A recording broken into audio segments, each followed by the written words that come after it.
Hello, my name is Rachel, and Christmas isn't exactly my favorite holiday. I can be a little bit bah humbug when it comes to Christmas, but it is that time of year again, and I still want to wish all of you a wonderful, merry, fabulous Christmas, or whichever holiday you do celebrate. I know there are a lot of holidays around this time of the year that people celebrate, so whichever holiday you are celebrating, I hope that you are surrounded by love and family, and everything is happy and healthy and going well in your lives. And I just wanted to come on here and continue my Christmas tradition. Every year for the past couple of years for Christmas, I have read a perhaps somewhat darker Christmas short story for you. I believe so far I have done Gift of the Magi, which is one of my absolute favorites, as well as The Little Match Girl. And this year, what I want to read to you is SMEE by A.M. Burrage. Now, this is a Christmas ghost story. Now, Christmas ghost stories were incredibly popular, I believe, in like the Victorian age. This story was written a bit later than that. I do believe he wrote this in 1931, if I remember my little wiki page correctly. But his name was A.M. Burrage. And the story is SMEE, a Christmas ghost. All right, so let me get started. I actually have not read this story before, so this is new to me too. So if I falter a little bit in my reading, I apologize. But let's get started and let's read this. I believe this is about a 20-minute read. Let's see if I can actually do it in that time, or if we're going to be here forever. No, said Jackson with a shy little smile. I'm sorry, I won't play hide and seek. It was Christmas Eve, and there were 14 of us in the house. We had had a good dinner, and we were all in the mood for fun and games, all that is, except Jackson. When somebody suggested hide and seek, there were loud shouts of agreement. Jackson's refusal was the only one.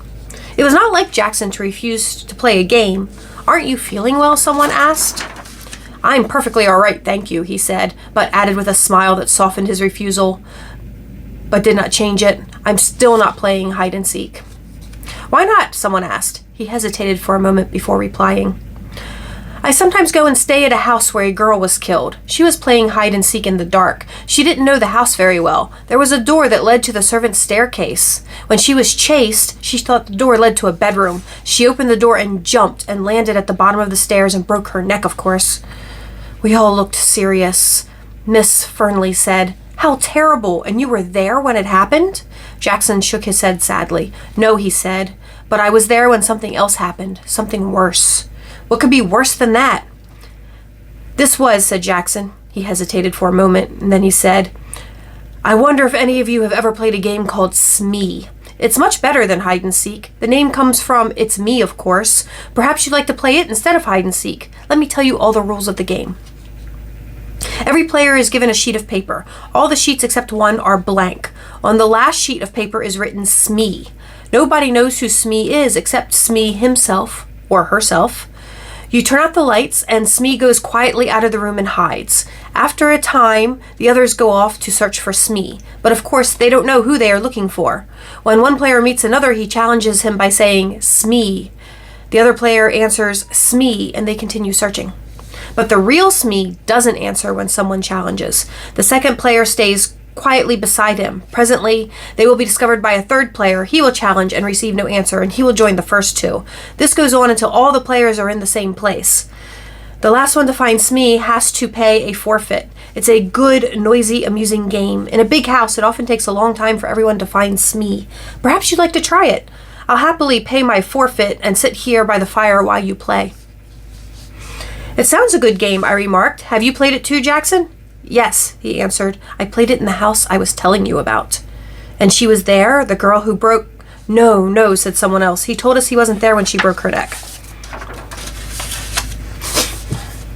Jackson thought for a moment. I don't know if she was there or not. I'm afraid she was.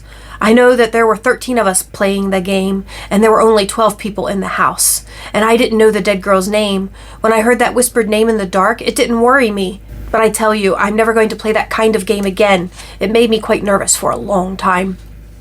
I prefer to pay my forfeit at once. We all stared at him. His words did not make sense at all. Tim Faust, who was the kindest man in the world, he smiled at us all. "This sounds like an interesting story," he said. "Come on, Jackson. You can tell it to us instead of paying a forfeit." "Very well," said Jackson, and here is his story. "Have you met the Sangstons? They are cousins of mine, and they live in Surrey. 5 years ago, they invited me to go and spend Christmas with them. It was an old house, with lots of unnecessary passages and staircases.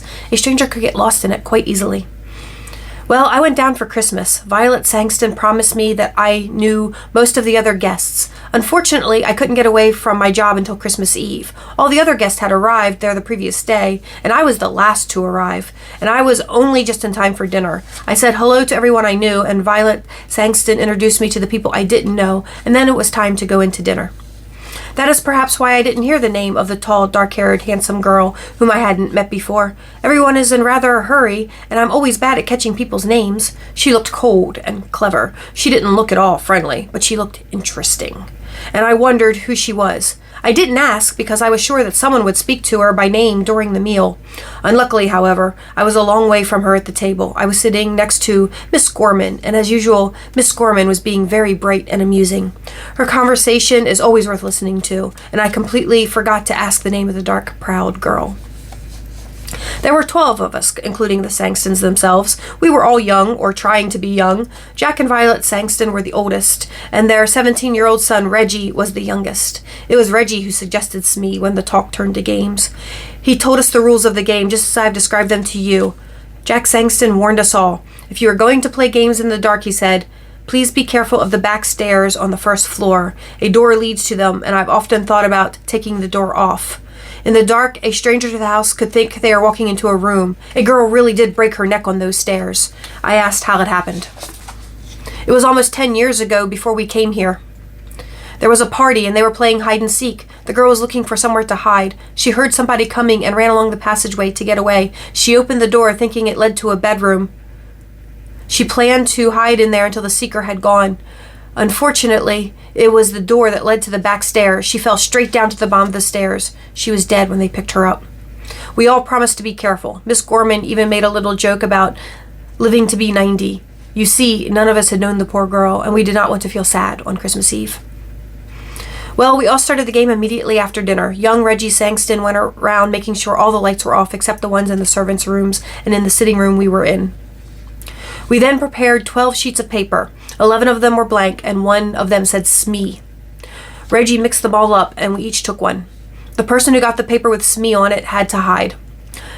I looked at mine and saw that it was blank. A moment later, all the electric lights went out. In the darkness, I heard someone moving very quietly to the door. After a minute, someone blew a whistle, and we all rushed to the door. I had no idea who was SMEE. For 5 or 10 minutes, we were all rushing up and down passages, in and out of rooms, challenging each other and answering, SMEE, SMEE. After a while, the noise died down, and I guessed that someone had found SMEE. After a time, I found a group of people all sitting on some narrow stairs. I challenged and received no answer, so SMEE was there. I hurriedly joined the group. Presently, 2 more players arrived. Each one was hurrying to avoid being last.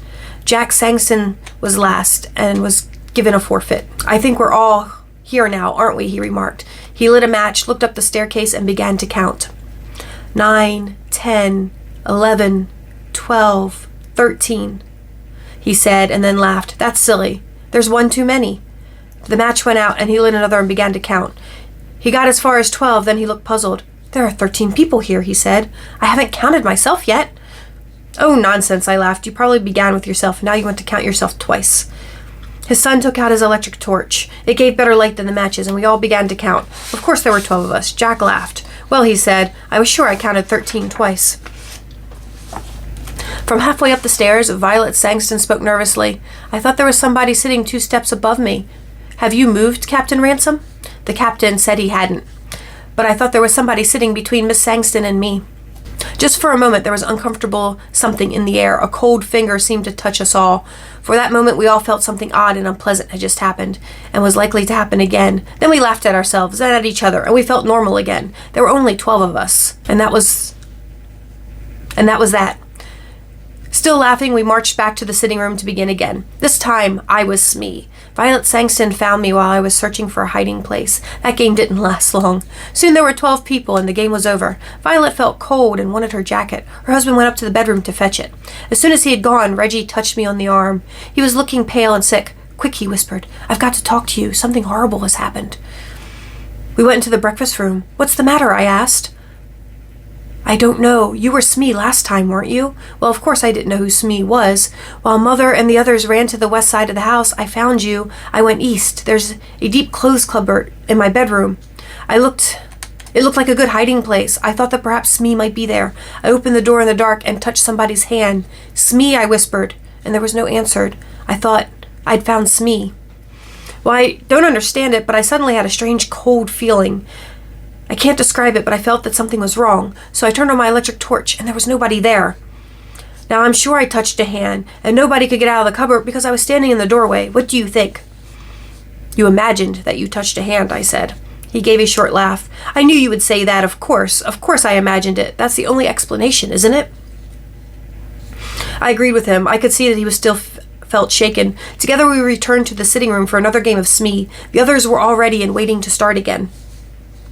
Perhaps it was my imagination, although I'm sure that it was not, but I had a feeling that nobody was really enjoying the game anymore. But everyone was too polite to mention it. All the same, I had a feeling that something was wrong. All the fun had gone out of the game. Something deep inside me was trying to warn me. "Take care," it whispered. "Take care." There was some unnatural, unhealthy influence at work in this house.